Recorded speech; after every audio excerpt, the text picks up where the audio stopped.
नमस्कार दोस्तों, स्वागत है आपका अपने चैनल एग्ज़ाम द्वार में।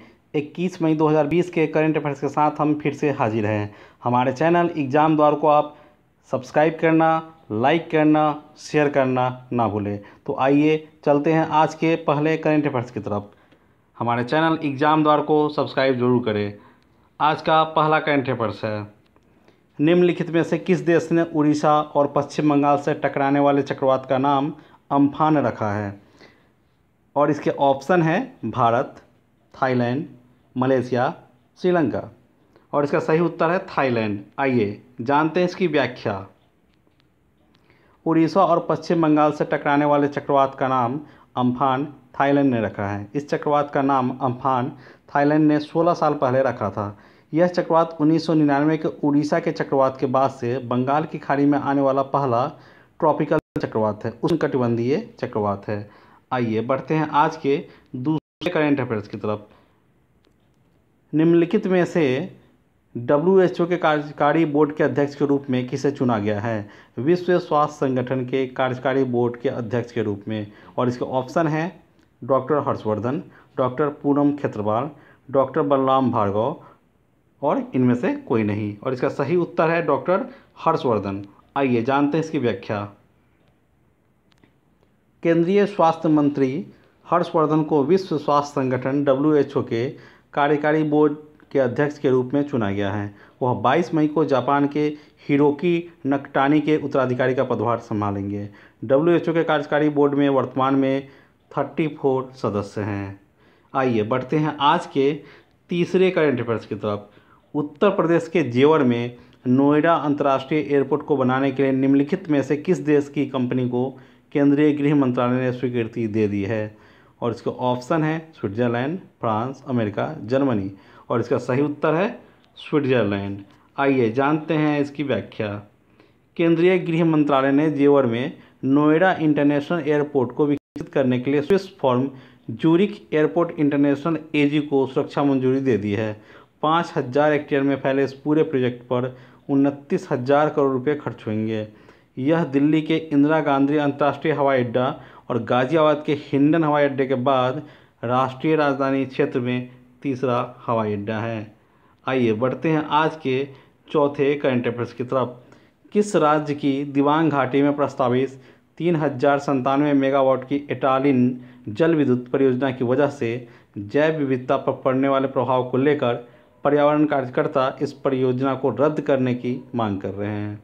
आइए क्वेश्चन को फिर से दोहराते हैं। किस राज्य की दिबांग घाटी में प्रस्तावित 3097 मेगावाट की एटालिन जल विद्युत परियोजना की वजह से जैव विविधता पर पड़ने वाले प्रभाव को लेकर पर्यावरण कार्यकर्ता इस परियोजना को रद्द करने की मांग कर रहे हैं? और इसके ऑप्शन हैं अरुणाचल प्रदेश, उत्तर प्रदेश, हिमाचल प्रदेश और झारखंड। और इसका सही उत्तर है अरुणाचल प्रदेश। आइए जानते हैं इसकी व्याख्या। पर्यावरण कार्यकर्ताओं ने वन सलाहकार समिति के अध्यक्ष और सदस्यों को एक पत्र के माध्यम से अवगत किया कि क्यों एटालिन जल विद्युत परियोजना को रद्द किया जाना चाहिए। एटालिन जल विद्युत परियोजना को मंजूरी देते समय वन संरक्षण और संबंधित कानूनी सिद्धांतों की अनदेखी की गई है। यह परियोजना हिमालय के सबसे समृद्ध जैव भौगोलिक क्षेत्र के अंतर्गत आती है तथा यह पूरा पाषाणकालीन इंडो चाइनीज और इंडो मलयन जैव भौगोलिक क्षेत्रों के संधि स्थल पर स्थित होगी। आइए बढ़ते हैं आज के अगले करंट अफेयर्स की तरफ। आज का पांचवा करंट अफेयर्स है, हाल ही में निम्न में से किस बैंक ने वीडियो के जरिए KYC स्वीकार करने वाला देश का पहला बैंक बन गया है? और इसका ऑप्शन है बैंक ऑफ बड़ौदा, देना bank, Kotak Mahindra bank, ICICI bank. और इसका सही उत्तर है कोटक महिंद्रा बैंक। आइए जानते हैं इसकी व्याख्या। कोरोना वायरस संकट को देखते हुए प्राइवेट सेक्टर के कोटक महिंद्रा बैंक ग्राहकों के KYC के लिए अपनी तरह का एक नया प्रयोग कर रहा है।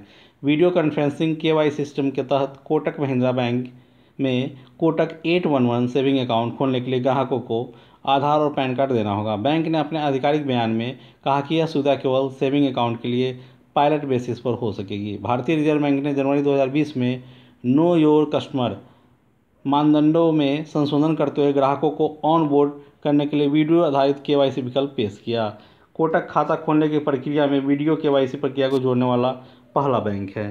आइए बढ़ते हैं आज के अगले करंट अफेयर्स की तरफ। हमारे चैनल एग्जाम द्वार को सब्सक्राइब करना ना भूलें। हमारे चैनल पे मैथ्स के video, previous year question bank, RRB NTPC previous year question bank, model sets, GK, current affairs और रीजनिंग के वीडियो अवेलेबल है। आप जाइए हमारे चैनल पे या हमारे डिस्क्रिप्शन के लिंक पे और उन्हें देखिए और हमारे चैनल को शेयर कीजिए। अगर आपको पसंद आता है हमारे current affairs, GK, maths, reasoning तो लाइक भी कीजिए। बढ़ते हैं आज के अगले करंट अफेयर्स की तरफ।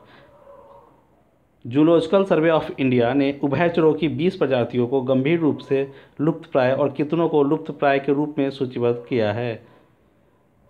क्वेश्चन रिपीट करते हैं। जूलॉजिकल सर्वे ऑफ इंडिया ने उभयचरों की 20 प्रजातियों को गंभीर रूप से लुप्तप्राय और कितनों को लुप्तप्राय के रूप में सूचीबद्ध किया है। उभयचर मतलब जो ज़मीन और पानी दोनों पे रहते हो। और इसके ऑप्शन हैं 50, 35, 40, 45 और इसका सही उत्तर है 35। आइए जानते हैं इसकी व्याख्या। जूलॉजिकल सर्वे ऑफ इंडिया ने अपनी वेबसाइट पर भारतीय उभयचरों की एक अद्यतन सूची पोस्ट की है जिसमें 20 प्रजातियों को गंभीर रूप से लुप्तप्राय और 35 को लुप्तप्राय के रूप में सूचीबद्ध किया है। गंभीर रूप से संकटग्रस्त उभयचरों में केरल, महाराष्ट्र और कर्नाटक के पश्चिमी घाटों में पाए जाने वाले मेढकों की कुछ प्रजातियां और उत्तर पूर्व की कुछ पहाड़ियों में शामिल है। आइए बढ़ते हैं आज के 7वें करंट अफेयर्स की तरफ। नाबार्ड ने हाल ही में खरीफ और प्री मानसून संचालन के लिए कितने करोड़ रुपए के फंड जारी किए हैं। और इसको ऑप्शन है 25,500 करोड़ रुपये, 10,500 करोड़ रुपये, 12,550 करोड़ रुपये और 20,500 करोड़ रुपये। और इसका सही उत्तर है 20,500 करोड़ रुपये। आइए जानते हैं इसकी व्याख्या। National bank of agriculture and rural development NABARD ने 20,500 करोड़ रुपये जारी किए हैं। यह फंड सरकारी बैंकों, सहकारी बैंकों और क्षेत्रीय ग्रामीण विकास बैंकों आरआरबी के लिए फ्रंट लोडिंग संसाधनों के रूप में कार्य करेगा। खरीफ संचालन में किसानों की मदद करने और उनकी प्री मानसून तैयारियों के लिए यह धनराशि जारी की गई है। आवंटित राशि में से 15,200 करोड़ रुपये सहकारी बैंकों के माध्यम से और 5,300 करोड़ रुपये आरआरबी के माध्यम से प्रदान किए जाएंगे। आइए बढ़ते हैं आज के 8वें करंट अफेयर्स की तरफ। हाल ही में किस देश ने फिलिस्तीनी शरणार्थियों के लिए आर्थिक सहायता का योगदान दिया है। नेपाल, भारत, बांग्लादेश, पाकिस्तान। और इसके उत्तर है भारत। आइए जानते हैं व्याख्या। फिलिस्तीनी शरणार्थियों के लिए काम कर रहे संयुक्त राष्ट्र एजेंसी ने भारत के इस योगदान की सराहना की है, विशेषकर तब जब दुनिया महामारी के संकट से जूझ रही है। भारत सरकार ने संयुक्त राष्ट्र relief and work agency UNRWA के $2 मिलियन की सहायता मुहैया कराई है। फिलिस्तीनी शरणार्थियों के कल्याण के लिए काम करने वाली संयुक्त राष्ट्र की एक एजेंसी को यह योगदान भारत सरकार ने शिक्षा और स्वास्थ्य सहित मुख्य कार्यक्रमों और सेवाओं के लिए संयुक्त राष्ट्र राहत एवं निर्माण एजेंसी को दिया है। आइए बढ़ते हैं आज के 9वें करंट अफेयर्स की तरफ। विश्व मधुमक्खी दिवस किस दिन मनाया जाता है। और इसके ऑप्शन हैं 15 जनवरी, 10 मार्च, 20 मई, 15 अप्रैल। और इसका सही उत्तर है 20 मई। आइए जानते हैं व्याख्या। मधुमक्खियों के महत्व के बारे में जागरूकता फैलाने के लिए और उन्हें खतरों से बचाने के लिए हर साल 20 मई को मधुमक्खी दिवस मनाया जाता है। यह खास दिवस आधुनिक मधुमक्खी पालन की तकनीक का नेतृत्व करने वाले एंटोन जंसा के जन्मदिन के उपलक्ष्य में मनाया जाता है। मधुमक्खियाँ सबसे बड़ी परागण होती है। वे वर्तमान में निवेश के नुकसान, परजीवी बीमारियों और कृषि कीटनाशकों के कारण खतरे में हैं। बढ़ते हैं आज के 10वें और अंतिम करंट अफेयर्स की तरफ। किस राज्य से गुजरने वाले प्रवासी श्रमिकों के लिए चरण पादुका अभियान शुरू किया गया है। और इसके ऑप्शन हैं मध्य प्रदेश, बिहार, पंजाब, कर्नाटक। और इसका सही उत्तर है मध्य प्रदेश। आइए जानते हैं इसकी व्याख्या। मध्य प्रदेश द्वारा राज्य में पैदल चल रहे प्रवासी मजदूरों के लिए चरण पादुका नामक अभियान शुरू किया गया है। इस अभियान के अंतर्गत नंगे पांव जा रहे मजदूरों को जूते और चप्पल दिए जाएंगे ताकि उनके दर्द को कुछ कम किया जा सके। चरण पादुका अभियान मध्य प्रदेश पुलिस द्वारा चलाया जा रहा है। चप्पल प्रदान करके प्रवासी श्रमिकों की सहायता की जा रही है। भारत सरकार प्रवासी श्रमिकों को उनके घर कस्बों में लौटने में मदद करने के लिए कई उपाय भी कर रही है। इसके साथ ही आज का करंट अफेयर्स यहीं ख़त्म होता है।